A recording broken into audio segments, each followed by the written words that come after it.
नमस्कार साथियों, स्वागत है आप सभी का प्रैक्टिस पेपर 14 में। और संपूर्ण हिंदी साहित्य पर आधारित यह सीरियल के तहत 20वां पेपर है। जैसा कि आप जानते हैं, एक दो पेपर सीरियल के तहत नहीं थे तो उसकी वजह से डिस्टरबेंस आ रहा है। अगले से सही हो जाएगा। अगला पेपर हमारा 21वें नंबर का होगा और आज से 20 पेपर पूरे हो जाएंगे। तो 125 प्रश्न होंगे, बिल्कुल बेहतरीन प्रश्न होंगे और परीक्षा के अकॉर्डिंग होंगे। तो आइए पढ़ते हैं 125 प्रश्नों को। निम्नलिखित रचनाओं और रचनाकारों में से सही विकल्प है। सही विकल्प बताना है। कर्णाभरण याकूब खां, रतन हजारा कुलपति, भाषाभूषण जसवंत सिंह, रस रहस्य मतीराम। यहाँ पर भाषाभूषण जसवंत सिंह की रचना है, बाकी सभी असंगत हैं। रतन हजारा रसनिधि की है, तो रस रहस्य कुलपति मिश्र की है। रस रहस्य कुलपति मिश्र की है। दूसरा प्रश्न है, तुलसी गंग दुओ भय। तुलसी गंग दुओ भय सुकविन के सरदार कविवर गंग के संबंध में यह कथन किसका है? तुलसी गंग दुओ भय सुकविन के सरदार कविवर गंग के संबंध में यह कथन भिखारी दास का है। रविवार की वजह से आज टेस्ट पेपर करवाया जा रहा है। कल से फिर ब्रह्मा सीरीज 2.0 चलेगा, परेशान न हो। पीजीटी से पहले वह पूरी ख़त्म होगी, उसमें कोई संदेह नहीं है। हो सकता है जो 40 मिनट 45 मिनट अभी क्लास चल रही थी तो उसको बढ़ा के 1 घंटे 20 मिनट या 1 घंटे तक कर दिया जाए तो वो जल्दी समाप्त हो जाएगी। आधी से ज़्यादा समाप्त हो चुकी है, उसे आप पढ़ लीजिए। तीसरा प्रश्न है, बीती विभावरी जागरी, बीती विभावरी जागरई जागरी अंबर पनघट में डुबो रही तारा घट ऊषा नागरी। इस उदाहरण में प्रयुक्त अलंकार है अंबर को पनघट, तारा को घड़ा, तारा को घट, ऊषा नागरी। इस उदाहरण में प्रयुक्त अलंकार कौन सा है? रूपक अलंकार है और अलंकारों पर आधारित जो 100 प्रश्न करवाए गए हैं उसमें ये अच्छे से बताया गया है। सखी संप्रदाय का प्रवर्तन किसके द्वारा हुआ है? सखी संप्रदाय का प्रवर्तन स्वामी हरिदास जी के द्वारा हुआ है। स्वामी हरिदास सखी संप्रदाय। बिहारी को किस श्रेणी के रीत कवियों में माना जाता है? बिहारी को किस श्रेणी के रीत कवियों में माना जाता है? तो रीति सिद्ध धारा के अंतर्गत आते हैं बिहारी लाल जी। छठा प्रश्न है, तुलसी, बिहारी, मतीराम और वृंद। तुलसी, बिहारी और मतीराम वृंद आदि कवियों की 7 सतसइयों का संकलन सतसई सप्तक में हुआ है। इस सतसई के संकलनकर्ता कौन थे? डॉक्टर श्याम सुंदर दास जी थे। तुलसी, बिहारी, मतीराम और वृंद आदि कवियों की 7 सतसइयों का संकलन सतसई सप्तक में हुआ है। इस सतसई के संकलनकर्ता डॉक्टर श्याम सुंदर दास जी थे। देव माने जाते हैं, देव माने जाते हैं अलंकारवादी आचार्य। थोड़ा सा आज फास्ट चलेंगे क्योंकि जहाँ पर आवश्यकता होगी विकल्पों पर चर्चा हो जाएगी। तो क्योंकि परीक्षा का समय नज़दीक आ रहा है और कम समय में अधिक हमें गेन करना है। देव अलंकारवादी आचार्य हैं। निम्नलिखित में विट्ठलनाथ के शिष्य हैं। निम्नलिखित में विट्ठलनाथ के शिष्य हैं कृष्णदास, नंददास, कुंभनदास, परमानंददास। तो कुंभनदास, सूरदास, परमानंददास, कृष्णदास ये वल्लभाचार्य के हैं। वहीं गोविंद स्वामी, छीत स्वामी, चतुर्भुज दास, नंददास ये विट्ठलनाथ के शिष्य हैं। पूछा भी जाता है और इसको एक प्रश्न आपको यहाँ से मिलेगा। अनुराग बांसुरी के रचनाकार हैं। अनुराग बांसुरी के रचनाकार नूर मोहम्मद हैं। इनकी एक रचना अभी लास्ट टाइम पूछी गई थी, रौस्तुल हकायक। निम्नलिखित में से कौन सी प्रवृत्ति संत काव्य में नहीं है? निम्नलिखित में से कौन सी प्रवृत्ति संत काव्य में नहीं है? गुरु की महत्ता, बाह्यडंबरों का खंडन, रहस्यवादी भावना, वर्ण व्यवस्था का समर्थन। तो वर्ण व्यवस्था का समर्थन संत कवियों ने नहीं किया है, यहाँ तक कि सिद्ध और नाथों ने भी नहीं किया है वर्ण व्यवस्था का समर्थन। गुरु की महत्ता का हर जगह वो है। बाह्यडंबरों का खंडन किया गया है, रहस्यवादी भावना है, परंतु वर्ण व्यवस्था का समर्थन नहीं किया है। डी ऑप्शन सही हो जाएगा। निम्नलिखित में से कौन सा कथन सूफी कवियों के संबंध में सत्य नहीं है? निम्नलिखित में से कौन सा कथन सूफी कवियों के विषय में सत्य नहीं है? सूफी कवि अमर प्रेम के उपासक और गायक थे, सही बात है। ये सभी कवि राजाओं के दरबारी कवि थे। तो ये तो रीतिकाल की विशेषता है। रीतिकाल आप हमारे साथ पढ़ चुके हैं, 500 प्रश्न। तो ये दरबारी कवि रीत कवियों में थे, तो यही सही नहीं है। आगे के विकल्पों को देखते हैं। सभी सूफी कवियों में ने मसनवी शैली को अपनाया, इन्होंने प्रबंध काव्यों की रचना की, बिल्कुल सही है। तो ये दरबारी कवि नहीं थे, ये सब प्रवृत्तियां रीतकाल में पाई गईं। 12वां प्रश्न है, ये ब्रज भाषा के मतिराम ऐसे कवियों के समकक्ष हैं। ये ब्रज भाषा के मतिराम ऐसे कवियों के समकक्ष हैं और कहीं कहीं तो भाषा और भाव के माधुर्य में पद्माकर से तक टक्कर लेते हैं। आचार्य शुक्ल ने यह किस कवि के लिए कहा है? ये ब्रजभाषा के मतिराम ऐसे कवियों के समकक्ष हैं और कहीं कहीं तो भाषा और भाव के माधुर्य में पद्माकर से तक टक्कर लेते हैं। आचार्य शुक्ल ने यह किस कवि के लिए कहा है? तो बेनी प्रवीण के लिए कहा है। 13वां प्रश्न है, इनकी सी विशुद्ध सरस और शक्तिशालिनी ब्रजभाषा लिखने में और कोई कवि समर्थ नहीं हुआ है। विशुद्धता के साथ प्रौढ़ता और माधुर्य भी अपूर्व है। ये वियोग श्रृंगार के प्रधान मुक्त कवि हैं। आचार्य रामचंद्र शुक्ल का उक्त कथन किस कवि के विषय में है? इनकी सी विशुद्ध सरस और शक्तिशालिनी ब्रजभाषा लिखने में और कोई कवि समर्थ नहीं हुआ। विशुद्धता के साथ प्रौढ़ता और माधुर्य भी अपूर्व है। ये वियोग श्रृंगार के प्रधान मुक्त कवि हैं। आचार्य रामचंद्र शुक्ल का उक्त कथन किस कवि के विषय में है? तो घनानंद के बारे में है। सी ऑप्शन यहाँ पर सही हो जाएगा। छायावाद युग में लिखी गई कविता पुस्तक ब्रजरस के रचनाकार का नाम है। पुस्तक ब्रजरस के रचनाकार का नाम है राय कृष्ण दास। ब्रजरस राय कृष्ण दास की रचना है। 15वां प्रश्न है, शाह निजामुद्दीन चिश्ती की शिष्य परंपरा में हाजी बाबा के शिष्य थे।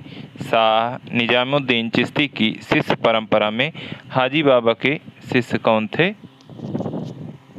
उस्मान, जिन्होंने चित्रावली लिखी है। 16वां प्रश्न है, हिंदी रीति ग्रंथों की अखंड परंपरा का आरंभ आचार्य रामचंद्र शुक्ल ने किससे माना है? हिंदी रीति ग्रंथों की अखंड परंपरा आचार्य शुक्ल ने चिंतामणि से माना है। पहला ही ऑप्शन सही है। बाकी सभी ने केशवदास से माना है। कालक्रम की दृष्टि से कृपाराम को माना जाता है। 17वां प्रश्न है, निम्नलिखित सूफी कवियों को उनकी रचनाओं के साथ सुमेलित कीजिए और दिए हुए कूट से सही उत्तर का चयन कीजिए। कवि नाम और रचनाएं।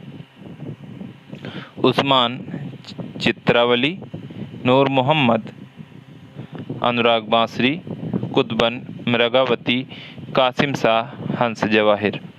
तो यहाँ पर 4, 1, 2, 3। हालांकि ये प्रश्न आपको अब तक तो याद हो गए होंगे क्योंकि इतनी बार मैंने करवा दिया स्वयं। कविता घेराव में किसी बौखलाए हुए आदमी का संक्षिप्त एकालाप है। कविता घेराव में किसी बौखलाए हुए आदमी का संक्षिप्त एकालाप है। उक्त काव्य पंक्ति के रचयिता कौन है? सुदामा प्रसाद पांडे धूमिल हैं। 19वां प्रश्न है, निम्नलिखित कवियों में एक भारतेंदु युगीन नहीं है। निम्नलिखित में से एक भारतेंदु युगीन नहीं है। तो अयोध्या सिंह उपाध्याय भारतेंदु युगीन नहीं है, बाकी तीनों भारतेंदु युग के कवि हैं, चाहे वो प्रेमघन हो, प्रताप नारायण मिश्र हो या अंबिका दत्त व्यास हो। 20वां प्रश्न है, हो गया है व्यर्थ जीवन मैं रण में गया हार। हो गया है व्यर्थ जीवन मैं रण में गया हार, यह काव्यपंक्ति निराला की किस कविता में है। यह काव्यपंक्ति निराला की किस कविता में है। वनबेला में है, सरोज स्मृति नहीं है, वनबेला है। 21वां प्रश्न है, निम्नलिखित युग्मों में से एक सुमेलित नहीं है। निम्नलिखित में से एक सुमेलित नहीं है। गीत फरोश, गीता फरोश नहीं, गीत फरोश भवानी प्रसाद मिश्र। चांद का मुंह टेढ़ा है, मुक्तिबोध। धूप के धान गिरजा कुमार माथुर। टूटने का सुख अज्ञे का नहीं है, यही सुमेलित नहीं है, बाकी तीनों सुमेलित है। 22वां प्रश्न है, गिरजे का घंटा इनकी पहली कविता मानी जाती है। गिरजे का घंटा सुमित्रा नंदन पंत की पहली कविता मानी जाती है। मैथिली शरण गुप्त कृत यशोधरा की विधा है। मैथिली शरण गुप्त कृत यशोधरा की विधा है। ये चंपू काव्य है। चंपू का मतलब होता है जहाँ गद्य और पद्य दोनों का मिश्रण हो जाता है, उसे चंपू काव्य कहते हैं। 24वां प्रश्न है, छाया व तत्वतः प्रकृति के बीच जीवन का उद्गीत है। छाया व तत्वतः प्रकृति के बीच जीवन का उद्गीत है। ये उद्गीत होना चाहिए। यह उद्घोष है महादेवी वर्मा का। छाया व तत्वतः प्रकृति के बीच जीवन का उद्गीत है। 25वां प्रश्न है, मुक्तिबोध की प्रसिद्ध कृति चांद का मुंह टेढ़ा है की भूमिका एक विलक्षण प्रतिभा शीर्षक से किसने लिखी है। शमशेर बहादुर सिंह ने लिखी है। बी ऑप्शन सही है। मुक्तिबोध की प्रसिद्ध कृति चांद का मुंह टेढ़ा है की भूमिका एक विलक्षण प्रतिभा, ये इसकी भूमिका का शीर्षक है और इस शीर्षक से शमशेर बहादुर सिंह ने लिखा है। 26वां प्रश्न है, निम्नलिखित में से एक द्विवेदी युगीन कविता की प्रवृत्ति नहीं है। निम्नलिखित में से एक द्विवेदी युगीन कविता की प्रवृत्ति नहीं है। कल्पना का अतिरेक, राष्ट्रीयता, इतिवृत्तात्मकता, नीति और आदर्श का चित्रण। तो द्विवेदी युगीन में कल्पना का अतिरेक नहीं है, बाकी सभी हैं। और इतिवृत्तात्मकता जब भी पूछा जाएगा ये जरूर रहेगा, तो इसका ध्यान रखिएगा। कई बार ये भी पूछा जाता है कि इनमें से कौन है, तो वहाँ सिर्फ इतिवृत्तात्मकता ही पूछा जाता है, तो इसका ध्यान रखिएगा। ये तीनों प्रवृत्तियाँ द्विवेदी युग में हैं, कल्पना का अतिरेक द्विवेदी युग में नहीं है। सही युग्म का चयन कीजिए। सही युग्म का चयन कीजिए। सहचर है समय रामदरस मिश्र, यही सही है, बाकी सभी गलत हैं। 28वां प्रश्न है, उठ जाग मुसाफिर भोर भई अब रैन कहाँ जो सोवत है, किस अवधि सम्राट कवि की रचना है। वंशीधर शुक्ल की है, शायद ये लास्ट पेपर में भी आया था। हिंदी में प्रयोगवाद का प्रारंभ किस रचना से माना जाता है। हिंदी में प्रयोगवाद का प्रारंभ किस रचना से माना जाता है। तो प्रयोगवाद की जब बात आती है तो सप्तकों से कभी कंफ्यूज नहीं होना है। सबसे पहला जो सप्तक था तार सप्तक 1943 में अज्ञे जी द्वारा लाया गया और इसी से माना जाता है। दूसरे का जो नाम रखा गया वो दूसरा सप्तक रखा गया, ना कि दूसरा तार सप्तक। तो यहाँ पर डी ऑप्शन सही हो जाएगा। 30 नंबर प्रश्न है, द्विवेदी युगीन निम्नलिखित रचनाओं में से एक महाकाव्य नहीं है। द्विवेदी युगीन निम्नलिखित रचनाओं में से एक महाकाव्य नहीं है। जयद्रथ वध, प्रिय प्रवास, साकेत, रामचरित, चिंतामणि। तो जयद्रथ वध महाकाव्य नहीं है,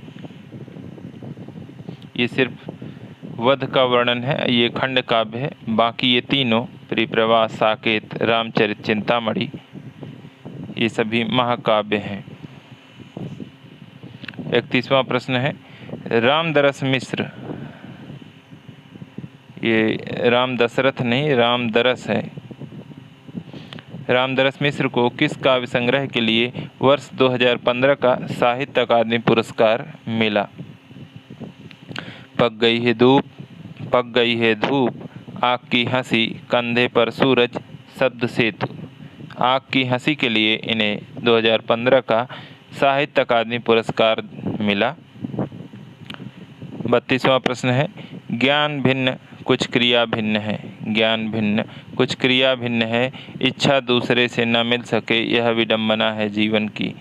ज्ञान भिन्न कुछ क्रिया भिन्न है, इच्छा दूसरे से न मिल सके यह विडंबना है जीवन की। उपर्युक्त पंक्तियाँ कामायनी के किस सर्ग से ली गई हैं? ये सभी पंक्तियाँ कामायनी के किस सर्ग से ली गई हैं? रहस्य सर्ग से ली गई हैं। डी ऑप्शन सही है। 33वां प्रश्न है, प्रयाग रामागमन, प्रयाग रामागमन के लेखक हैं बद्रीनारायण चौधरी, प्रेमघन। 34वां प्रश्न है, शत्रु मेरा बन गया है छल रहित व्यवहार मेरा। शत्रु मेरा बन गया है छल रहित व्यवहार मेरा, उक्त पंक्ति किस कृति से ली गई है? मधुशाला से ली गई है। पहला ही विकल्प सही है। हरिवंश राय बच्चन की रचना है। 35वां प्रश्न है, दिनकर के किस काव्य ग्रंथ में युद्ध और शांति की समस्या का चित्रण मिलता है? दिनकर के किस काव्य ग्रंथ में युद्ध और शांति की समस्या का चित्रण मिलता है? कुरुक्षेत्र में मिलता है। सी ऑप्शन सही है। 36वां प्रश्न है, लोकायतन पंथ की प्रबंध कृति है। लोकायतन पंथ की प्रबंध कृति है जो किन दो खंडों में विभाजित है? लोकायतन पंथ की प्रबंध कृति है जो किन दो खंडों में विभाजित है? बाह्य परिवेश और अंतश्चैतन्य में। ठेठ हिंदी का ठाठ किस विधा की रचना है? ठेठ हिंदी का ठाठ उपन्यास विधा की रचना है, हरिऔध जी की। हरिवंश राय बच्चन की काव्यधारा का उल्लेख कीजिए। हरिवंश राय बच्चन की काव्यधारा का उल्लेख कीजिए। हालावादी है। जिंदगी और गुलाब, जिंदगी और गुलाब किसका कहानी संकलन है? जिंदगी और गुलाब किसका कहानी संकलन है? उषा प्रियंवदा का है। ए ऑप्शन सही है। गोदान उपन्यास की मुख्य कथा का आधार है।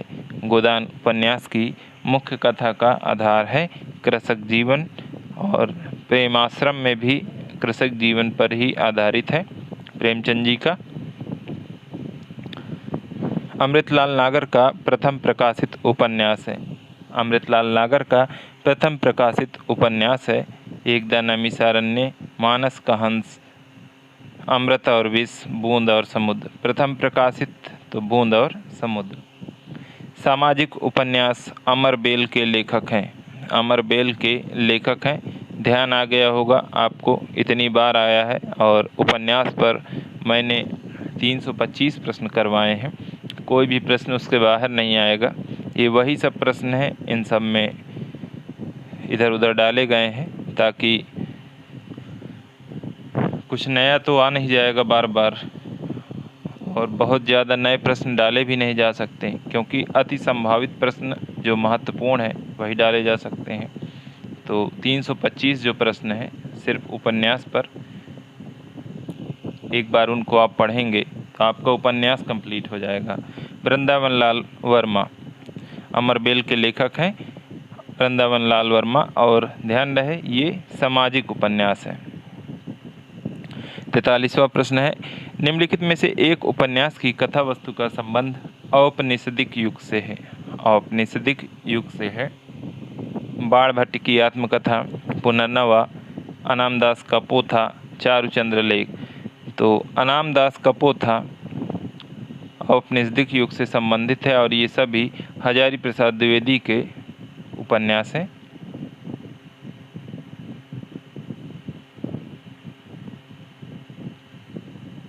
व्यक्तिवादी उपन्यासकारों की परंपरा में निम्नलिखित में से कौन सही नहीं है?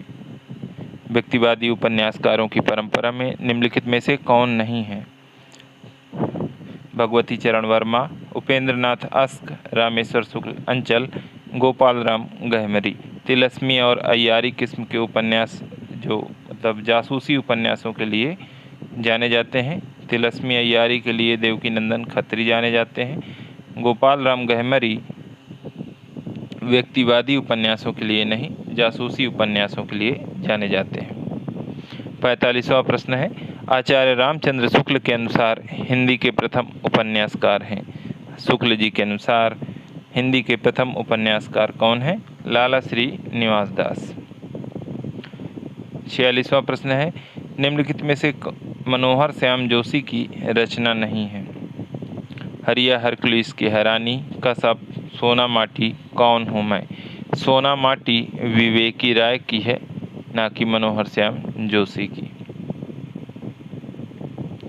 उपन्यास और उपन्यासकार का एक युग्म अशुद्ध है। काला पहाड़ भगवान दास मोरवाल, अंधेरे के जुगनू रंगे राघव, वेदिन निर्मल वर्मा, करवट अमृतलाल नागर का है, ना कि राजेंद्र यादव का। अमृतलाल नागर का है करवट।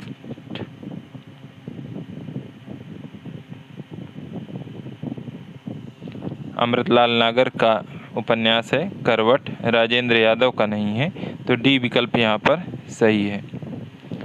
अधोलिखित में से एक उपन्यास नासिरा शर्मा द्वारा लिखित है। निम्नलिखित में से एक उपन्यास नासिरा शर्मा द्वारा लिखित है। मछली मरी हुई राजकमल चौधरी का है। वह अपना चेहरा गोविंद मिश्र का है। 7 नदियाँ एक समुंदर नासिरा शर्मा का है। वहीं टेराकोटा लक्ष्मीकांत वर्मा का है। सी ऑप्शन यहाँ पर सही हो जाएगा। चाहे तो आप लिख सकते हैं ये, यदि आपके पास बेहतरीन नोट्स नहीं है तो आप लिख सकते हैं। फणीश्वर नाथ रेणु के किस उपन्यास में पूर्वी पाकिस्तान से विस्थापित शरणार्थियों की दारुण दशा का चित्रण है। फणीश्वर नाथ रेणु के किस उपन्यास में पूर्वी पाकिस्तान से विस्थापित शरणार्थियों की दारुण दशा का चित्रण है? तो मैलांचल, दीर्घतपा, पलटू बाबू रोड, जुलूस। जुलूस में है ऐसा। पूर्वी पाकिस्तान सभी जानते हैं बांग्लादेश को कहा जाता है, पहले ये पाकिस्तान का हिस्सा था। तो वहाँ से जो विस्थापित शरणार्थी हैं उन्हीं की दशा का चित्रण है जुलूस में।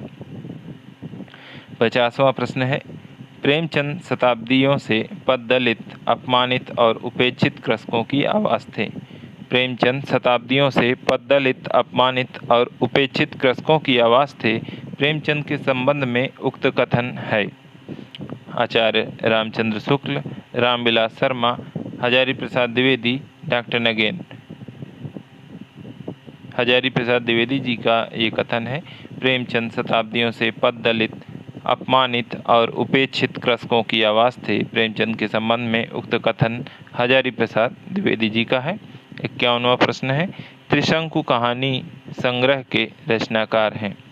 त्रिशंकु कहानी संग्रह के रचनाकार कौन है? मन्नू भंडारी हैं। पहला ऑप्शन सही हो जाएगा। 52वां प्रश्न है, निम्नलिखित में से कौन सा उपन्यास कमलेश्वर का नहीं है? निम्नलिखित में से कौन सा उपन्यास कमलेश्वर का नहीं है? काली आंधी, डाक बंगला, कितने पाकिस्तान, चौखट। चौखट प्रज्ञाकांत का है, बाकी सभी कमलेश्वर के उपन्यास हैं। तो काली आंधी, डाक बंगला, कितने पाकिस्तान, खूब पूछा जाता है कितने पाकिस्तान। 53वां प्रश्न है, निम्नलिखित रचनाओं और रचनाकारों को सुमेलित करके सही कूट का चयन कीजिए। रचनाएं और कवि नाम दिए गए हैं। श्यामा स्वप्न ठाकुर जगमोहन सिंह, श्यामा स्वप्न ठाकुर जगमोहन सिंह। नरेंद्र मोहिनी देवकीनंदन खत्री। मायाविनी, मायाविनी और गोपाल राम गहमरी का नाम देखते ही अगर नहीं भी पता है फिर भी आप लगा सकते हैं, ऐसे जासूसी टाइप के जो नाम आते हैं। पृथ्वीराज चौहान, बलदेव प्रसाद। तो यहाँ पर 3, 1, 2, 4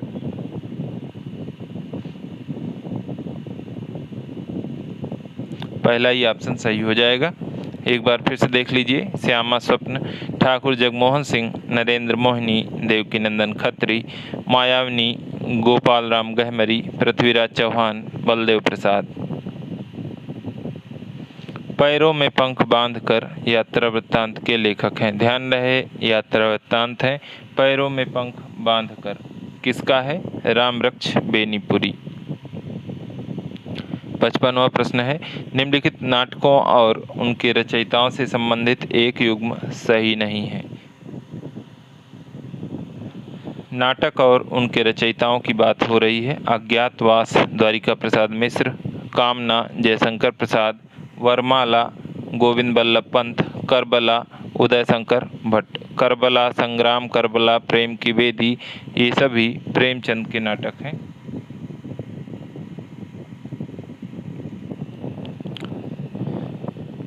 ना कि उदय शंकर भट्ट के। 56वां प्रश्न है, निम्नलिखित में से रेखा चित्र का तत्व नहीं है। रेखा चित्र का तत्व नहीं है। वर्ण विषय, चरित्रोद्घाटन, अभिनेता, उद्देश्य। तो ये तीनों चीज़ें हैं। अभिनेता मतलब उसका मंचन नहीं किया जाता है, जरूरी नहीं है। सी ऑप्शन यहाँ पर सही हो जाएगा, ये उसका तत्व नहीं है। मुंतक बुतवारीक, मुंतक बुतवारीक पुस्तक के लेखक हैं। मुंतक बुतवारीक पुस्तक के लेखक हैं मुंशी सदा सुखलाल।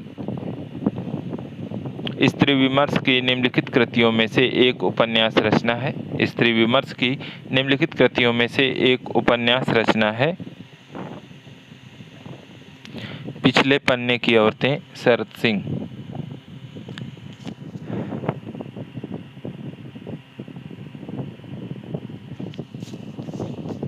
पहला ही ऑप्शन सही है। 59वां प्रश्न है, नाटक और नाटककार का एक युग्म अशुद्ध है।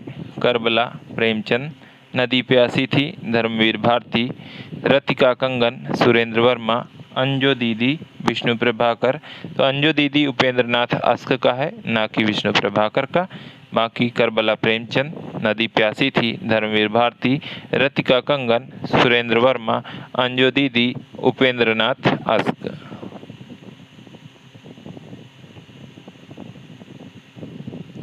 जुलूस रुका है, जुलूस रुका है शीर्षक रिपोर्टाज के लेखक हैं। जुलूस रुका है शीर्षक रिपोर्टाज के लेखक हैं विवेकी राय।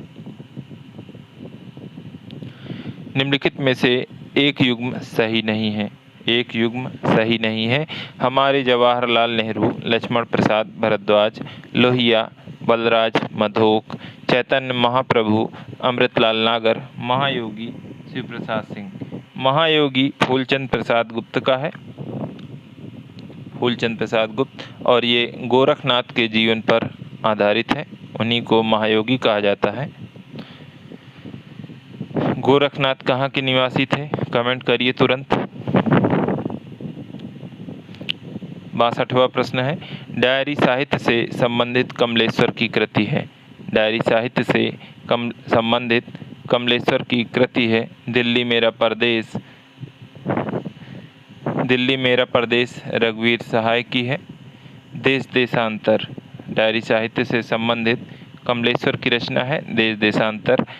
दिल्ली मेरा परदेश रघुवीर सहाय। क्या खोया क्या पाया, ये अटल बिहारी वाजपेयी जी की है। सैलानी की डायरी राजेंद्र अवस्थी। 63वां प्रश्न है, निम्नलिखित में से कौन सा हिंदी आलोचक मार्क्सवादी समीक्षक की श्रेणी में नहीं रखा जा सकता है? निम्नलिखित में से कौन सा हिंदी आलोचक मार्क्सवादी समीक्षक की श्रेणी में नहीं रखा जा सकता है? शमशेर बहादुर सिंह, रामविलास शर्मा, मुक्तिबोध, जगदीश गुप्त। जगदीश गुप्त को मार्क्सवादी समीक्षक की श्रेणी में नहीं रखा जा सकता। हिंदी साहित्य में प्राचीनतम आत्मचरित्र। आत्मचरित्र मतलब अपना चरित्र। अपना चरित्र कौन लिखेगा? जो खुद से लिखी जाए उसे आत्मकथा कहते हैं। तो सबसे प्राचीनतम यानी सबसे पहला बनारसी दास जैन कृत अर्धकथानक है। प्राचीनतम से अर्थ है पहला, फर्स्ट। तो ये ऑप्शन यहाँ पर सही हो जाएगा। 65वां प्रश्न है, निम्नलिखित में से एक आत्मकथा कमलेश्वर विरचित है। निम्नलिखित में से एक आत्मकथा कमलेश्वर विरचित है। कमलेश्वर की आत्मकथा पूछी गई है जलती हुई नदी। बी विकल्प सही है। नाम इसलिए बड़ा नहीं, नाम इसलिए बड़ा नहीं कि वह नाम है, वह इसलिए बड़ा होता है कि इसे सामाजिक स्वीकृति मिली होती है। उपर्युक्त पंक्तियों के लेखक हैं रामचंद्र शुक्ल, चंद्रधर शर्मा गुलेरी, सरदार पूर्ण सिंह या हजारी प्रसाद द्विवेदी। इस तरह की बातें हजारी प्रसाद जी खूब करते हैं। भूत के पांव पीछे निबंध के लेखक हैं, भूत के पांव पीछे हरिशंकर परसाई का निबंध है।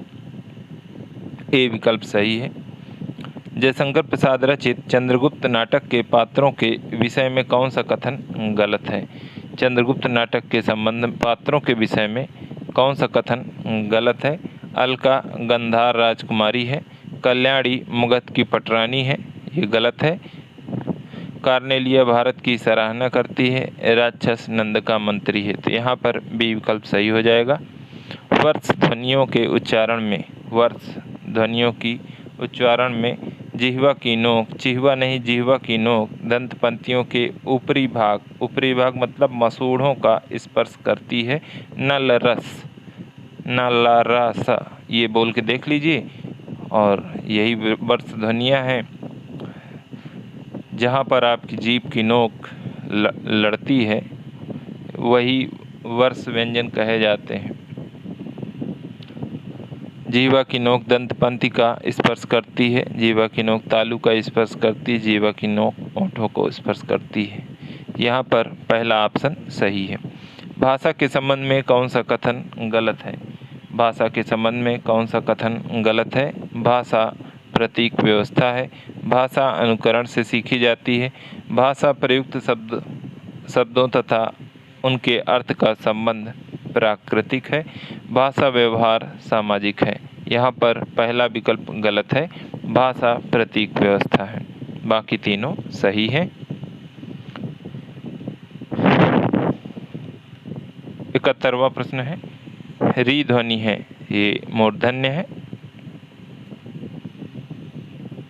भारतीय संविधान के किस अनुच्छेद में अष्टम सूची के अंतर्गत भारतीय भाषाओं की व्यवस्था की गई है?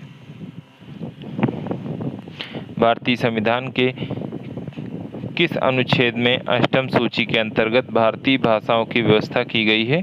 तो अनुच्छेद 351 में की गई है। और आज़ादी के समय अनुच्छेद जब बना, मतलब संविधान निर्माण के समय 14 थी और अब 22 भाषाएं हैं, पूछी जाती हैं, ध्यान रखिएगा। निम्नलिखित में से कौन सी ध्वनियाँ अयोगवाह हैं? कौन सी ध्वनियाँ अयोगवाह हैं? अंग और आह। निम्नलिखित में से महाप्राण ध्वनियाँ हैं, महाप्राण ध्वनियाँ हैं ढा और धा। निम्नलिखित में से एक कथन सही है, निम्नलिखित में से एक कथन सही है, सभी स्वर सघोष होते हैं। आकाशवाणी का ध्येय वाक्य है, आकाशवाणी का ध्येय वाक्य है बहुजन हिताय बहुजन सुखाय। 77वां प्रश्न है, निम्नलिखित में से किसे अविकारी शब्द माना जाता है?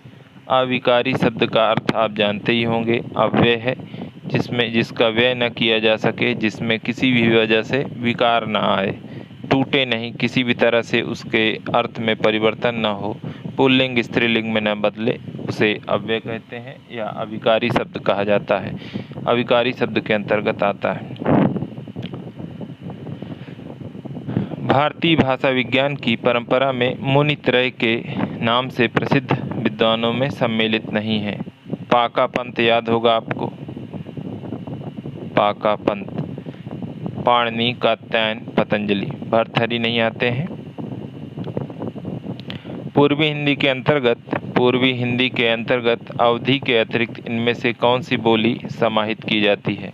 पूर्वी हिंदी के अंतर्गत इनमें से कौन सी बोली समाहित की जाती है? तो छावब याद होगा आपको, छत्तीसगढ़ी, अवधी, बघेली, छत्तीसगढ़ी, अवधी, बघेली, बघेली। सी विकल्प सही हो जाएगा। व्याकरण पर आधारित लगभग 20 पेपर करवाए जा चुके हैं और 20 या 25 पेपर करवाए जा चुके हैं। प्रत्येक में 100 प्रश्न हैं। एवरेज आपका 2500 प्रश्न ऑलरेडी हो चुका है और मेजर पोर्शन करवा दिए गए हैं। जैसे वाक्यांश के लिए एक शब्द ये सब नहीं करवाए गए हैं। तो एक बार अगर आप लोग पढ़ेंगे और आपने थोड़ा सा व्याकरण को डाउन रखा है तो आपके लिए इस समय बहुत बेहतर है।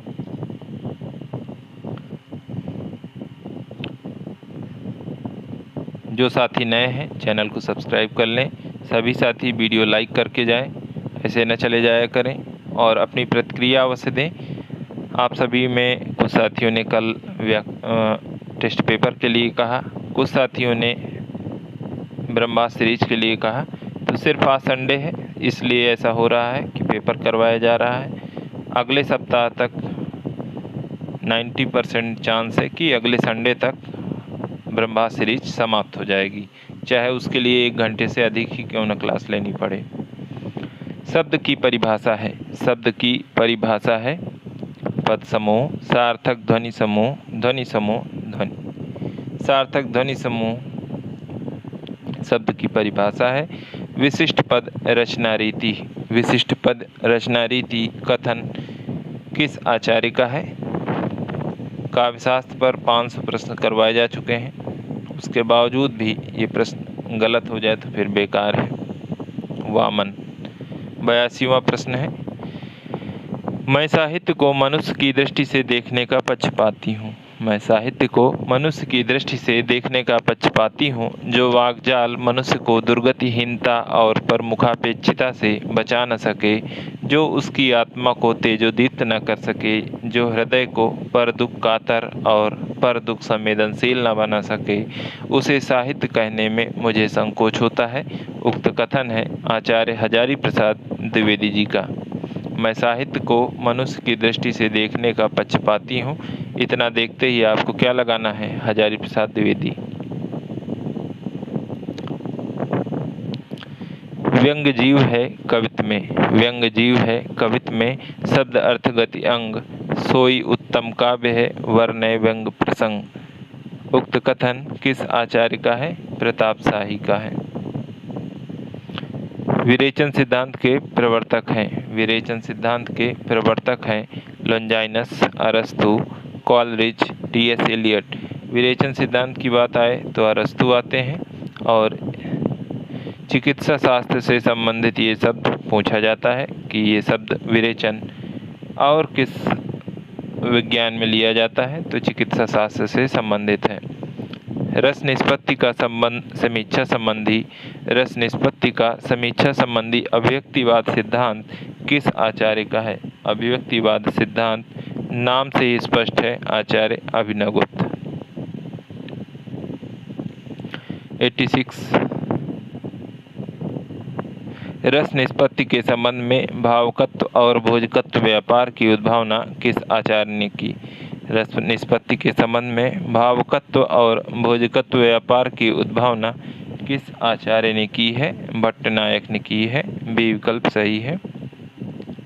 87 है, वयो अनुरूपः, वयो अनुरूपः प्रथम वेशो, वेशोनुरूपश्च गति प्रचारः। औचित्य के संदर्भ में उक्त कथन किस आचार्य का है? औचित्य की बात आए तो सबसे पहले और कोई नहीं आचार्य क्षेमेंद्र आते हैं। काव्यालंकार सूत्र इनमें से किसकी रचना है? काव्यालंकार सूत्र वामन की रचना है। काव्यालंकार सूत्र वामन की रचना है, तो यहाँ पर डी विकल्प सही हो जाएगा।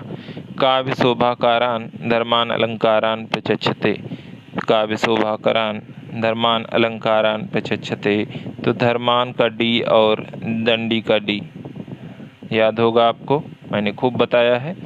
ये दंडी का प्रसिद्ध कथन है, अदोषो सगुणो सालंकारो च शब्दार्थो काव्यम, अदोषो सगुणो सालंकारो च शब्दार्थो काव्यम। उक्त कथन किस आचार्य का है? हेमचंद का। देखिए शब्दों से मैच इसलिए किया जाता है क्योंकि आपका प्रश्न ना गलत हो। कॉन्सेप्ट रटने, ओवरऑल हम लोग हर चीज़ को रटते ही हैं, याद करते हैं, और हमें जो चीज़ याद बनी रहती है हम उसको कहते हैं हमें समझ में आ गया। तो ओवरऑल लास्ट में क्या होता है याद करते हैं। अगर ये पंक्ति आपको कहीं आ जाएगी, समझ में आया नहीं आया, काव्य की शोभा बढ़ाने वाले धर्मों को अलंकार कहते हैं। यदि आप ये बात समझ ही लेंगे, हालांकि समझते हैं ऐसा नहीं है, कहने का मतलब है अन्य प्रश्नों में भी मैं ऐसे मैच करवा देता हूँ, तो ये मत सोचिए कि क्या चल रहा है, वो इसलिए है ताकि आपका प्रश्न परीक्षा में गलत ना हो। स्मार्ट स्टडी करेंगे, कहीं ना कहीं यही स्मार्टनेस है, हम कैसे प्रश्नों को सही करते हैं। हिंदी ऐसा विषय है, अगर आपको याद नहीं होगा तो आप प्रश्नों को नहीं कर पाएंगे, और याद है तो पूरा पेपर 2 घंटे में है तो उसको आप 1 घंटे में भी कर सकते हैं, लेकिन ऐसा मत करिएगा, पूरा समय लीजिएगा, आराम से पेपर करेंगे तो बिल्कुल सफलता मिलेगी। उत्तर आधुनिकता शब्द का प्रयोग, उत्तर आधुनिकता शब्द का प्रयोग कला के संदर्भ में किसने किया है? उत्तर आधुनिकता शब्द का प्रयोग कला के संदर्भ में किसने किया है? ल्यवतार ने किया है। अब जैसे ल्यवतार है, अब आपको नहीं याद हो रहा, इसमें कुछ वैसा शब्द भी नहीं आ रहा कि मैं मैच करवा दूं, तो आपको ये चीज़ खूब याद करनी पड़ेगी, लिखना पड़ेगा। लेकिन यहीं अभी कोई शब्द मैच करता तो दिक्कत ना होती। 92 है, जिस प्रकार आत्मा की मुक्तावस्था ज्ञान दशा कहलाती है, जिस प्रकार आत्मा की मुक्तावस्था ज्ञान दशा कहलाती है, उसी प्रकार हृदय की मुक्तावस्था रस दशा कहलाती है। उक्त कथन किस आचार्य का है? आचार्य रामचंद्र शुक्ल जी का है। कविता भाव का स्वच्छंद प्रवाह नहीं, कविता भाव का स्वच्छंद प्रवाह नहीं, भाव से पलायन है, व्यक्तित्व की अभिव्यक्ति नहीं, उससे मुक्ति का नाम है। यह कथन किस विचारक का है? एलियट का है।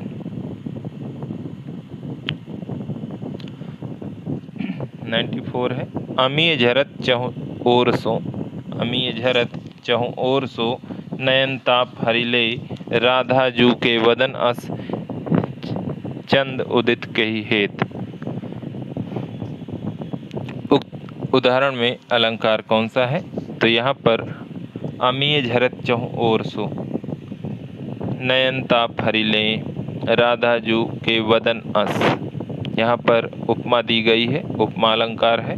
95 है, निम्नलिखित पाश्चात्य साहित्य शास्त्रियों को उनके सिद्धांत से सुमेलित करके सही कूट का चयन कीजिए। साहित्य शास्त्री सिद्धांत नाम,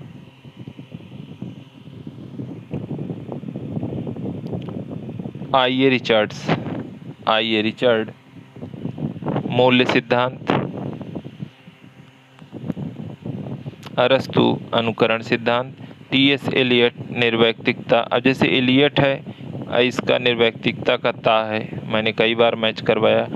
और कॉलरिज और कल्पना सिद्धांत, दोनों में का आता है, अब आपको ध्यान रखेंगे तो कभी नहीं भूलेगा। तो यहाँ पर 4 1 2 3 पहला ऑप्शन सही हो जाएगा। हिंदी साहित्य के इतिहास लेखन की परंपरा का सूत्रपात किया था, हिंदी साहित्य के इतिहास लेखन की परंपरा का सूत्रपात किया था गारसादा तासी ने।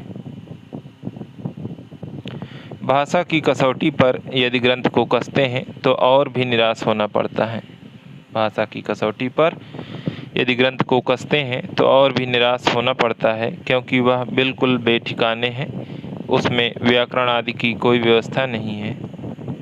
आचार्य शुक्ल का उक्त कथन किस संदर्भ में है, किस ग्रंथ के संदर्भ में है? तो पृथ्वीराज रासों के संबंध में है। अभी आदिकाल पर सिर्फ 125 प्रश्न बाकी हैं, ऑलरेडी आपको 500 प्रश्न कराए जा चुके हैं साहित्य इतिहास लेखन और आदिकाल को मिलाकर।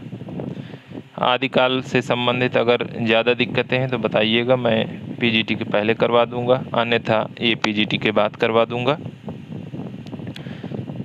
क्योंकि ब्रह्माश्री चलना बहुत ज़रूरी है। निम्नलिखित में से किस रचना में कड़वक शैली का प्रयोग नहीं हुआ है? निम्नलिखित में से किस में कड़वक शैली का प्रयोग नहीं हुआ है? पाहुड़ दोहा में नहीं हुआ है, बाकी जम्मू स्वामी चरिव, पौम चरिव, महापुराण, इनमें सब में हुआ है। पाहुड़ दोहा मुनिराम सिंह की है। 99 है।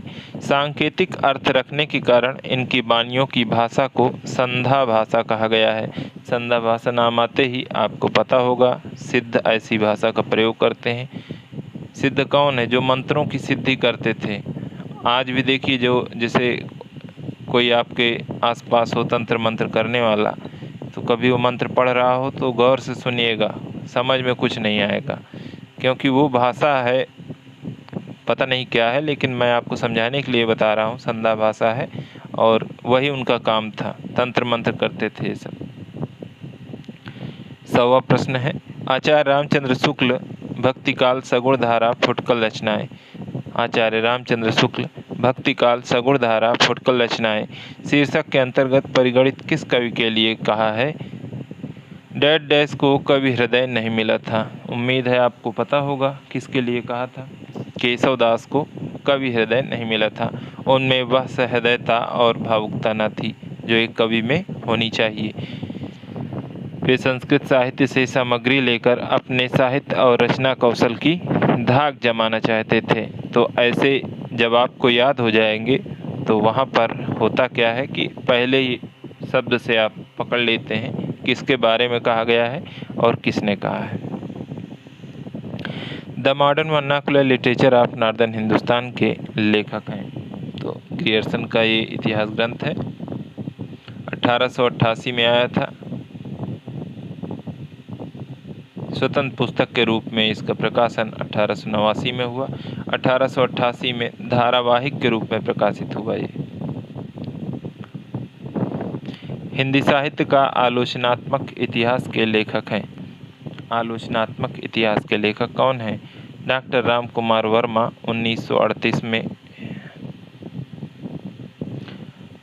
103 नंबर प्रश्न, अमावस के घर झिलमिल चंदा। अमावस के घरी झिलमिल चंदा, पूनम के घरी सूर, नाद के घर व्यंद गरजे, बाजत अनहद तूर। उपर्युक्त काव्यांश में अनहद नाद की स्थिति को व्यक्त करने वाले योगी या संत का नाम क्या है? अमावस के घरी झिलमिल चंदा, पूनम के घर सूर, नाद के घर व्यंद गरजे, बाजंत अनहद तूर। ये गोरखनाथ के बारे में है। पृथ्वीराज रासों में कितने सर्ग हैं? सर्ग पूछे जाएं जिनका चैप्टर का नाम, अध्यायों का नाम समय रखा गया है तो 69 समय है। छंद पूछे जाए तो 68 प्रकार के छंदों का प्रयोग पृथ्वीराज रासों में चंद्रबरदाई ने किया है। 105 नंबर प्रश्न, आचार्य महावीर प्रसाद द्विवेदी ने आदिकाल को क्या नाम दिया है? आचार्य महावीर प्रसाद द्विवेदी ने वीर बीज वपन काल नाम दिया है। हिंदी साहित्य के आदिकाल को आधार काल नाम किसने दिया है? आधार काल मोहन अवस्थी ने दिया है। मोहन अवस्थी आधार काल। साहित्य को जनता की चित्तवृत्ति का संचित प्रतिबिंब माना है। साहित्य को जनता की चित्तवृत्ति का संचित प्रतिबिंब माना है आचार्य रामचंद्र शुक्ल ने। 108 नंबर प्रश्न, लोकवार्ता के संबंध में निम्नलिखित में से एक कथन सत्य है। लोकवार्ता के संबंध में निम्नलिखित में से एक कथन सत्य है। लोकवार्ता में पीढ़ी दर पीढ़ी परिवर्तन या विकास होता जाता है। लोकवार्ता का स्वरूप शाश्वत होता है। लोकवार्ता का लेखक कोई प्रसिद्ध लेखक होता है। लोकवार्ता साहित्यिक शैली में लिखी जाती है। ये सब फालतू बातें हैं। लोकवार्ता में पीढ़ी दर पीढ़ी परिवर्तन या विकास होता जाता है। पहला विकल्प सही है। अंधा युग के विषय में कौन सा कथन गलत है? 109 नंबर प्रश्न, अंधा युग के विषय में कौन सा कथन गलत है? पौराणिक आख्यान द्वारा आधुनिक युग की अनास्था, संतरास, कुंठा अंकित की गई है। वैयक्तिक स्नेह और स्वार्थ का शासक अंधेपन का परिचय देता है। इसके द्वारा कृष्ण भक्ति की प्रतिष्ठा की गई है। युद्ध की अंतिम परिणति पूरी मानवता को ध्वस्त कर देती है। तो अंधा युग के बारे में सी ऑप्शन गलत है, बाकी ए बी डी सही है। जकी उपनाम तखल्लुस से कौन प्रसिद्ध हिंदी कवि उर्दू में गजलें लिखता था? जकी उपनाम तखल्लुस मतलब अपने नाम के बाद जकी लिख देते थे, तब तक आपको ध्यान आ गया होगा। जगन्नाथ दास रत्नाकर। भविष्यत कहा के रचनाकार हैं। भविष्यत कहा के रचनाकार धनपाल हैं। डी विकल्प सही है।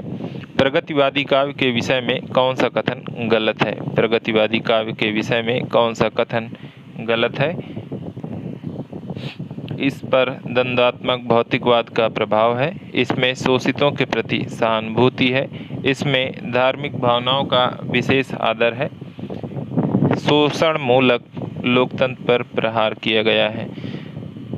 प्रगतिवाद आपने पढ़ा होगा, तो उसमें 100 प्रश्न आपको कराए गए हैं।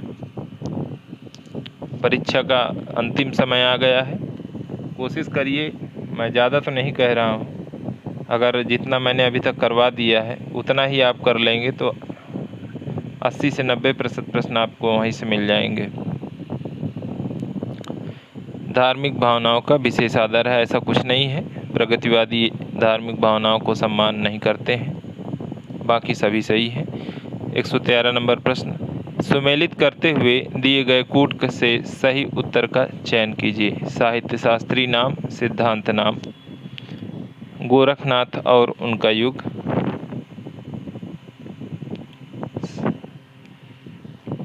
गोरखनाथ और उनका युग। धर्मवीर भारती। नाथ संप्रदाय, हजारी प्रसाद द्विवेदी। हिंदी काव्य में निर्गुण संप्रदाय, पीताम्बर दत्त बड़थवाल। सिद्धांत साहित्य, सिद्धांत साहित्य रांगे राघव। 3, 4, 1, 2। पहला ऑप्शन सही है। हिंदी साहित्य 20वीं शताब्दी, 20वीं शताब्दी। अब जैसे 20वीं शताब्दी बार बार आप भूल जा रहे हैं। आचार्य नंदुलारे वाजपेयी। 20वीं का बी और वाजपेयी का बा हो गया। अब कभी आप भूलेंगे नहीं। 115वां प्रश्न है, भाषा पर कबीर का जबरदस्त अधिकार था। भाषा पर कबीर का जबरदस्त अधिकार था, वे वाणी के डिक्टेटर थे। उक्त कथन किस आलोचक का है? हजारी प्रसाद द्विवेदी जी का है। वाणी के डिक्टेटर कहा है।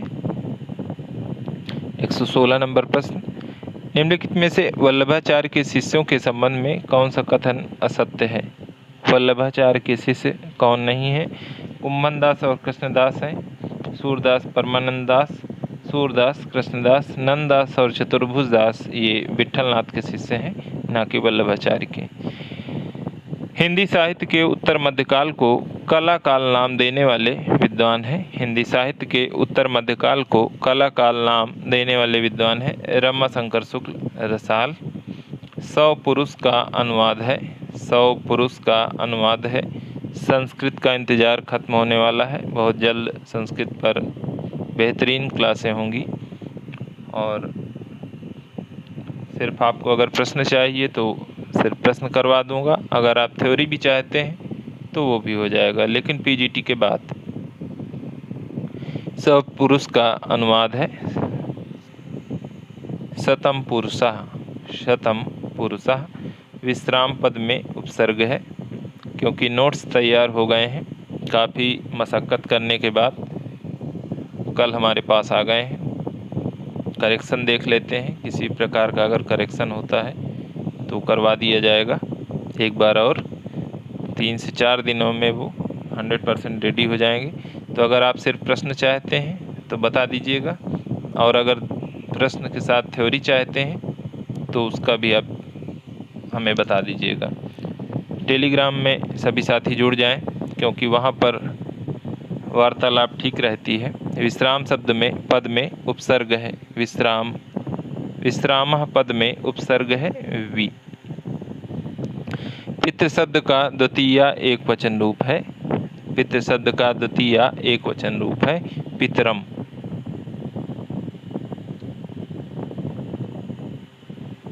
नदी शब्द का सप्तमी एक वचन रूप है, नदी शब्द का सप्तमी एक वचन रूप है नद्याम। स्वस्थि पद के योग में, स्वस्थि पद के योग में प्रयोग की जाने वाली विभक्ति स्वस्ति पद के योग में प्रयोग की जाने वाली विभक्ति है चतुर्थी। कादंबरी ग्रंथ के रचनाकार हैं।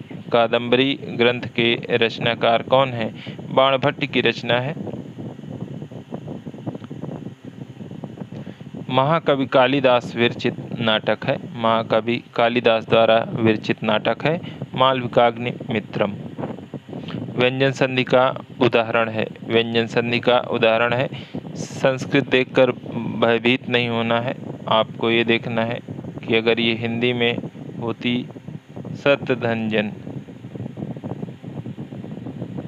सज्जन, यही व्यंजन संधि है और पहला विकल्प सही हो जाएगा। थोड़ा सा आज लेट हो गया, इसके लिए माफ़ी चाहते हैं। कल से आपको करेक्ट 10 बजे ही क्लास मिलेगी। और सभी साथी वीडियो को लाइक करके जाएं, चैनल को सब्सक्राइब करके जाएं। अगर कोई दिक्कत होती है तो आप मुझे मैसेज कर सकते हैं टेलीग्राम पे। आज के लिए साथियों इतना ही। बहुत बहुत धन्यवाद। नमस्कार।